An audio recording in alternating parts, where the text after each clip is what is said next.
بسم اللہ الرحمن الرحیم۔ السلام علیکم۔ یوٹیوب چینل بزم فاطمہ مع القرآن میں حاضر ہوں۔ آج ہمارا سلسلہ ہے آپ کے سوالات اور ان کے جوابات کا۔ تو آج ہمارا پہلا سوال ہے منظر حسین شاہ صاحب کا۔ پوچھتے ہیں کہ نماز میں تلاوت قرآن کی ترتیب کا خیال کیسے رکھ سکتے ہیں؟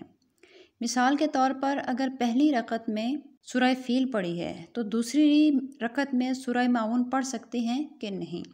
تو شاہ صاحب گزارش ہے کہ پہلی رکعت میں اگر کسی بڑی سورت کا آخری حصہ پڑھا جائے اور دوسری رکعت میں کوئی چھوٹی سورت ملا لی جائے، جیسے مثال کے طور پر پہلی رکعت میں سورہ بقرہ کی آخری آیات پڑھی کسی نے تو دوسری رکعت میں وہ سورہ اخلاص پڑھ لے تو اس میں کوئی حرج نہیں ہے۔ لیکن اگر پہلی رکعت میں کوئی چھوٹی سورت پڑھی جیسے سورہ فیل اور بیچ کی سورت چھوڑ کر سورہ قریش کو چھوڑ کر آپ دوسری رکعت میں معاون پڑھ لیتے ہیں تو یہ مکروہ ہے۔ اور اگر دو چھوٹی صورتوں کے درمیان والی صورت بڑی ہو تو اسے چھوڑ دینے میں کوئی حرج نہیں ہوگا۔ البتہ قرآن مجید کو الٹا پڑھنا کہ پہلی رکعت میں آپ سورہ کافرون پڑھ لیں اور دوسری میں سورہ فیل، تو یہ مکروہ تحریمی ہے، اور مکروہ تحریمی جو ہوتا ہے یہ حرام کے قریب قریب ہوتا ہے۔ لیکن اگر بھول کر یا غلطی سے ایسا ہو گیا کہ آپ نے پہلی رکعت میں بعد والی صورت پڑھ لی ہو اور دوسری رکعت میں پہلے والی صورت پڑھ لی ہو تو اس میں کوئی حرج نہیں ہے۔ اگر غلطی سے یا بھول کر ایسا ہو جاتا ہے تو اس میں کوئی حرج بھی نہیں ہے اور اس میں سجدہ سہو بھی نہیں ہوگا۔ اچھا، دوسرا سوال ہے جی محمد عاقب صاحب کا۔ پوچھتے ہیں کہ آج میرا سوال یہ ہے کہ جس کمرے میں نماز پڑھی جائے وہاں کوئی تصویر لگی ہو یا بیڈ شیٹ پر کوئی جانور وغیرہ کا نقش بنا ہو تو اس بارے میں کیا حکم ہے شریعت کا؟ اسی طرح آج کل لباس پر بھی طرح طرح کے نقش بنے ہوتے ہیں تو ان کو پہن کر نماز پڑھ سکتے ہیں یا نہیں؟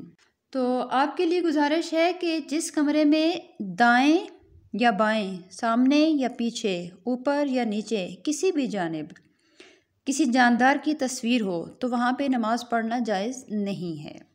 اسی طرح لباس میں کہ جو آپ نے پہنا ہوا ہے اس لباس کے اوپر، ان کپڑوں کے اوپر کسی جاندار کی تصویر بنی ہو تو وہ کپڑے پہن کر بھی نماز پڑھنا مکروہ تحریمی ہے، اور مکروہ تحریمی ابھی میں نے بتایا کہ یہ حرام کے قریب ہوتا ہے۔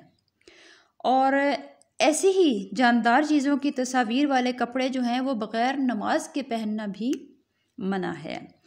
اور دوسری قسم کی تصویریں جیسے دریا، پہاڑ، درخت وغیرہ، ایسی جو بے جان چیزیں ہیں، جاندار نہیں کہلاتی، اس طرح کی تصویر والے کپڑے پہننے میں کوئی حرج نہیں ہے، اور ان چیزوں کی تصاویر کمرے میں بھی لگائی جا سکتی ہے، اس میں بھی کوئی حرج نہیں ہے۔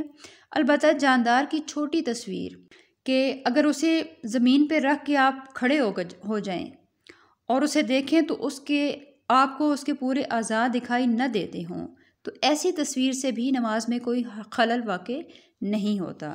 اسی طرح نوٹ یا سکے کے اوپر جو تصویر بنی ہوتی ہے تو وہ نوٹ یا سکہ جیب میں اگر چھپا ہوا ہوتا ہے تو وہ سامنے نہیں ہے، چھپا ہوا ہے، تو اس میں بھی کوئی حرج نہیں ہے کہ اس کو آپ جیب میں رکھ کر نماز پڑھ لیں تو بھی نماز ہو جائے گی۔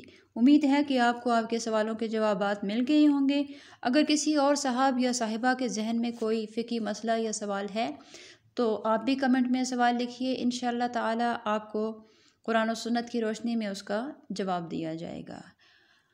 اللہ تعالیٰ سے دعا ہے کہ ہمیں اسلام کے اوپر سلامت رکھے اور اسلام کے اوپر خاتمہ فرمائے۔